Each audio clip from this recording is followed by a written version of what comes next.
안녕하세요. 맥큐네 지혜투자클럽입니다. 셀트리온이 지수합병 발표를 했는데요. 주가는 왜 반응을 안 할까요? 이 부분 살펴봐 드리도록 하겠습니다. 어제 셀트리온 헬스케어 홀딩스가 전자공시 시스템에 보시면 합병 관련되는 내용이 올라왔는데요. 요약해드리면 합병의 형태는 흡수합병입니다. 합병에는 흡수합병과 신설합병이 있는데 대부분 흡수합병으로 진행되죠. 주요 일정에 보면 이사 결의는 어제 있었고요. 7월 26일. 합병 관련되는 승인을 위한 임시주총일이 9월 16일입니다. 그래서 발행 주식수 3분의 1 이상이 출석한 주주들 가운데 3분의 2 이상이 찬성을 해야 승인이 되면 합병기일은 11월 1일 정도가 예상되고 있죠. 그래서 합병을 반대하는 주주들이 할 수 있는 권리가 주식 매수 청구권입니다. 자, 이 부분들은 셀트리온 홀딩스, 셀트리온 헬스케어 홀딩스, 셀트리온 스킨케어 관련되는 부분에서 주식 수가 작다 보니까 좀 가격이 좀 크죠. 그래서 합병에서 가장 중요한 건 합병 비율입니다. 보통 이제 존속회사가 이제 셀트리온 홀딩스가 되고요. 소멸회사가 셀트리온 헬스케어 홀딩스, 셀트리온 스킨케어가 되는데, 그러면 소멸회사의 주주인 셀트리온 헬스케어 홀딩스와 셀트리온 스킨케어 주주는 어떻게 하느냐? 셀트리온 헬스케어 홀딩스 주주가 만약에 100주가 있다. 그럼 이걸 존속회사의 셀트리온 홀딩스의 새로운 주식을 받아야 되거든요. 그러면 100주로 들고 가면 1대 0.5라고 하면은 이 100주를 들고 가면 내가 50주로 교환해서 받는다 이 말이죠. 그 다음에 스킨케어 같은 경우에는 스킨케어 주식 100주를 만약에 들고 가면 홀딩스 주식은 한 2주 정도를 받는다 이 말입니다. 그래서 합병 비율이 정말 중요한데요. 보통 이제 이 회사들 같은 경우는 비상장사죠. 그래서 보통 상장사 같은 경우에는 이사회 결의하면 전일이라든지 7일, 그 다음에 뭐 6개월 전 이렇게 가중평균 해가지고 페어 밸류를 계산하는데요. 이렇게 비상장사 같은 경우에는 이 외부 평가기관, 여기에서 이제 3일 회계법인이죠. 여기서 성장성, 자산가치 이렇게 평가해가지고 합병 비율을 정합니다. 요렇게 이해를 하시면 될 것 같고요. 그래서 존속회사는 이렇게 되고 소멸은 이렇게 하는 거죠. 그리고 합병 배경에 보시게 되면 셀트리온 홀딩스 같은 경우는 2010년이면 우회 상장하고 난 다음에 얼마 안 됐을 때죠.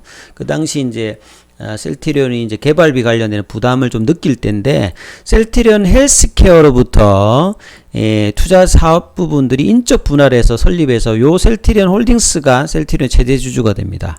그리고 이제 작년도 9월 25일에 서정진이 이제 셀트리온 그룹 명예회장이 물납을 합니다. 자기가 가지고 있는 셀트리온 헬스케어 주식 중에서 일부를 셀트리온 헬스케어 홀딩스에다가 물납하면서 새로운 어떤 지주회사 체계를 마련했고요. 올해 이제 3월 달에 경영일선에서 물러나면서 소유와 경영을 분리하면서 전문 경영 체제를 더 확고해야겠다. 요런 어떤 이야기를 하는데요. 그래서 기존에 두 지주회사가 있다가 단일한 어떤 그 지배 구조가 되고요. 이러다 보니까 이제 시너지라든지 비용 절감 효과가 되어서 기업 가치 제고, 그 다음에 뭐 재무 구조, 건전성 향상이 되겠죠.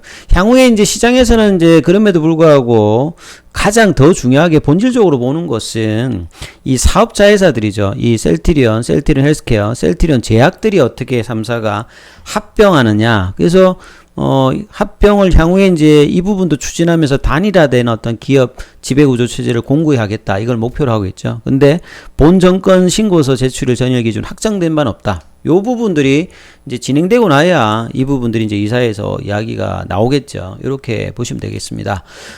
그리고 보시면 셀트리온 홀딩스와 셀트리온 헬스케어와 셀트리온 스킨케어의 주주 구성을 보시게 되면 주식 수가 작다고 했잖아요. 그 뭐 박준성, 뭐 박범석, 박찬호 이런 분들 친인척인 것 같고요. 서정 회장님의 뭐 유헌영, 뭐 문광희 이런 분들 같은 경우는 뭐 셀트리온 스킨케어나 헬스케어 쪽에 임원이시고, 기우성, 뭐 김영기 부회장님은 잘 아시는 분들이겠죠. 자, 요렇게 되고. 합병 후에 셀트리온 홀딩스의 지분율이 서정희 회장님 여전히 95%로 압도적으로 많이 가지게 됩니다. 그래서 작년도 이제 9월 달에 셀트리온 헬스케어의 지분을 이만큼 갖고 있다가 여기서 한 24.3을 물납을 하고 이제 지금 남은 지분은 11.2 요렇게 지금 작년도에 있었던 상태죠.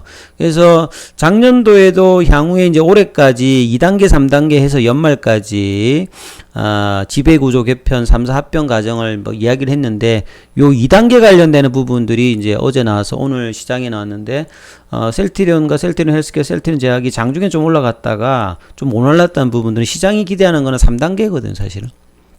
근데 2단계가 됐다는 말은 이제 2단계가 되면 3단계니까 장기적으로 중기적으로는 이제 큰 호재가 다가오는 거죠. 이게 왜 큰 호재냐면 그동안 항상 시장을 조금 이제 눌렀던 부분들에 대한 이슈가 해소가 되는 거거든요. 그래서 이제 중간에 이렇게 바로 안 하고 2단계를 거쳤던 것은 앞서서 제가 합병 비율이 중요하다고 했지 않습니까? 이 어떤 이제 상장사들 같은 경우에는 이 가격이 이제 공정 가격들이 시장에서 거래되는 어떤 가격들이 뭐 있는 상태인데 그 가격이 있는 상태에서 이제 비율을 어떻게 이제 매겨주냐에 따라서 주주 입장에서 이해득실이 달라지기 때문에 단순 만약에 합병이 거론되었을 때는 주주들이 좀 뭔가 좀 그런 부분에 논란이 좀 있는 상황에서 좀 이래서 이제 이런 중간 단계의 어떤 지주사를 만들어서 합병하는 형태를 했고, 이제 이세 경영은 없다고 밝혔는데, 요런 과정을 통하면 그 승계 절차도 굉장히 간소해집니다. 그리고 서정진 회장님 개인적인 입장에 보면 세금 관련되는 부분들도 상당히 좀 부담이 들었기 때문에 이제 그 작년도에 셀트리온 헬스케어 홀딩스가 설립됐다 봐야 되겠죠.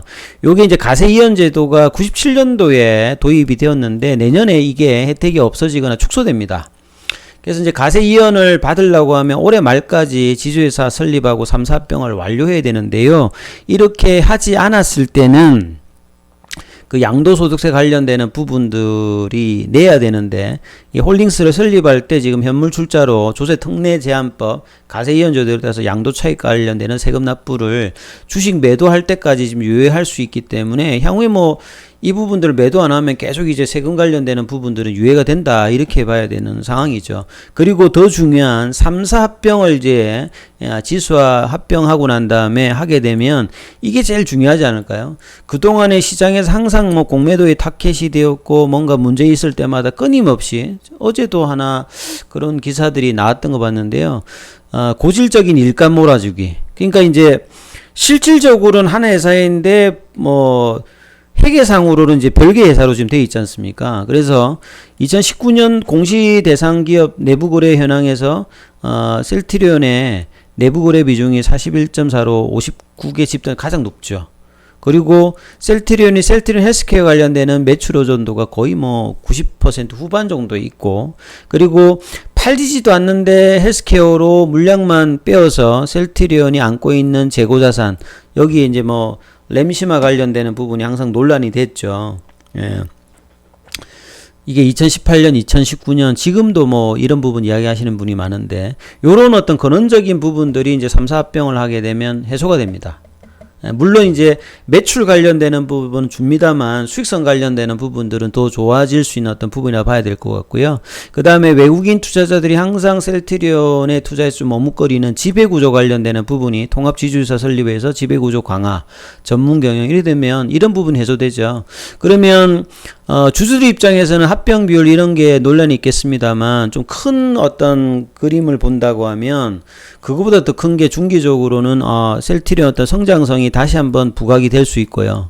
그 다음에 수익성 관련되는 부분들이 좀 정리가 되어서 이런 부분들이 매출 따는 줍니다만 수익성 관련되는 부분들이 개선이 될 거고요. 그 다음에 지배구조 관련되는 부분들이 좀 정리가 되면 수급 관련되는 부분에서 이전하고는 달라지는 어떤 이 큰 재료가 생긴다고 봐야 되겠죠. 이런 부분으로 장기적인 어떤 투자자가 추가적으로 들어올 가능성이 높다. 그 셀트리온이 내년도 2025년도까지 바이오시밀러 관련되는 부분의 어떤 개발 관련되는 부분과 레키로나를 기점으로 램시마이스시와 더불어서 신약 관련되는 부분의 어떤 추구들, 이런 확장성 관련되는 부분들이 뭐 계속 진행되고 있기 때문에 이런 어떤 펀더멘탈이 지금 이제 가격에 그렇게 반영되고 있지 않는 부분이죠. 그래서 오늘 기사들을 보게 되면 어떻게 좀 나왔냐, 제목을 보면 2세 뭐 승계 굳히기 이렇게 좀 삐딱하게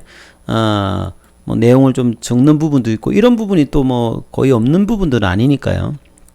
그리고 중요한 것은 이 상장한 이제 상계사 합병한 준비 과정이다. 그래서 이걸로 주가가 오늘 뭐 안 올라갔다 그거보다는 야 이게 되면 그 다음 단계는 이제 진짜 이제 3사 합병 관련되는 부분이 나오는 것이, 그게 이제 더 중요하다고 봐야 되겠죠. 예.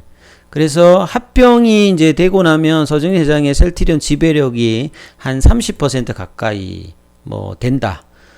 이런 부분들. 그 다음에 이제 업계에서는 지배구조 개편해서 뭐 이 2세 승계 관련되는 부분들도 계속 이제 이야기가 있는데요. 자, 합병 관련되는 부분들은 이제 이 지수합병 관련되는 부분들은 앞서도 아까 제가 지분구조를 봤습니다만 주식수도 작고 거의 이제 뭐 관계자들이 가지고 있기 때문에 이 부분 특별히 문제가 없을 거고요. 근데 3사병에서는 소액주주가 셀트리온 63%, 헬스케어는 52%, 제약은 한 45%가 있기 때문에 자, 이런 부분들이 향후에 이제 합병 가는 과정에서 좀 어떻게 될지 이런 부분 좀 챙겨 보셔야 될 것 같고요. 그래서 올해 3월 달에 올해 안으로 마무리를 해서 주주들이 합병에 동의하는 어떤 여론을 만들어 줄 수 있도록 이제 뭐 진행하도록 하겠다, 이렇게 이야기를 했습니다. 자, 이렇게 합병의 마무리까지 3단계까지 진행되면 분명히 좀 달라진다, 이렇게 봐야 되겠죠. 합병에 관련되는 부분. 근데 오늘 기관 리포터가 하나 이제 KTB 쪽에서 하나 나왔죠. 예, 여기에서 보시니까 셀트리온 지수서 간의 합병 발표는 이미 예정되어 있는 만큼 주가에 미치는 영향이 적을 것이다. 본질적으로 보면 이렇게 적다라고 볼 수 있겠지만, 조금 이제 긍정적으로 보면 제가 앞서서 말씀드렸지만 2단계에 관련된 합병 과정이 지나고 나면 3단계 관련되는 근원적인 해소 관련되는 부분들이 호재가 있으니까 이렇게 내용을 쓸 수도 있는데, 이제 그런 부분에 어떤 리포트는 안 나왔다는 게 조금 이제 아쉬운 거죠. 그다음에 이제 우리가 기다리는 근원적인 어떤 불확실성 해소 관련되는 부분에서 뭔가 올라갈 수 있는 어떤 리포터의 어떤 방향성은 아직 안 나오고 있다는 게 지금 시장이 좀 안타까운 부분이라고 보셔야 되겠습니다. 그리고 향후에 사업회사 간의 합병이 더욱 중요하다. 자, 이런 부분들은 계속 보시면 되겠고요. 자, 그럼 주가 측면에서 마무리를 좀 해드리면, 자, 셀트리온 오늘 분봉을 한번 살펴보시게 되면, 오전에 이제 항상 조금 요즘에 올라갈 때는 오전에 조금 이게 움직였다가 그 다음에 끝나죠. 여전히 한 26만원대. 자, 5월달에 저점 26만원, 저점은 계속 이제 합니다만 28만원대의 어떤 박스권 상단을 못 넘어가고 있다. 이제 이런 부분이 아쉽습니다만, 자, 여기 이제 볼린저 밴드 말고 이제 파라볼릭자의 어떤 추세 전환은 계속 이제 한 6일째 이어지고 있죠. 그리고 여기 수급상으로 보시게 되면 외국인들 매도하고 기관들은 소폭, 개인들은 좀 매도하는 모습이었고, 공매도는 이제 이전보다는 좀 이제 줄어든 어떤 모습을 좀 보여주고 있습니다. 주가는 여전히 뭐 이 박스권 흐름의 상단을 3개월 가량 지금 못 들고 가고 있던 부분이 아쉽습니다만, 앞서서 말씀드렸듯이 이제 장기적인 어떤 흐름에서는 이 월봉상의 한 5개월 정도의 이 파라볼릭자 이 변경들, 이런 부분들, 주봉은 이제 지금 2주차 지금 전환 시그널이 좀 나와 있는 상태거든요. 그래서 연말로 가면 갈수록 7월달에 좀 못 가서 좀 아쉬운 부분이 있겠습니다만, 연말로 가면 갈수록 이제 근원적인 어떤 해소의 어떤 시간들이 다가온다, 이런 부분들이 주가 측면에는 긍정적으로 볼 만한 부분들은 그대로 있다. 그리고 이제 8월 달에 유럽에서의 어떤 이슈들, 레키노나 관련되는 추가 어떤 수주 관련되는 부분들을 좀 기대하면서 이제 기다려 볼 만한 어떤 내용들이 계속 좀 많아지고 있다는 부분들은 상당히 중요하다, 이런 부분 보셔야 될 것 같고요. 헬스케어 같은 경우에는 이제 기관들은 매도했습니다만 외국인들이 계속 이제 사주고 있고요. 그래서 이제 3, 4병에서 이제 중요한 어떤 회사들은 헬스케어, 주가로 보면 셀트리온 제약이 오히려 좀 더 갈 수 있는데 오히려 지금 빠지는 거는 셀트리온 제약이 좀 더 많이 빠지고 있는 상태입니다. 아무튼 우리 셀트리온 주주님들 힘내시고 이 인고의 어떤 시절의 결과 좋은 어떤 결과가 있을 걸로 보여집니다. 자, 화이팅 하시길 바라겠습니다.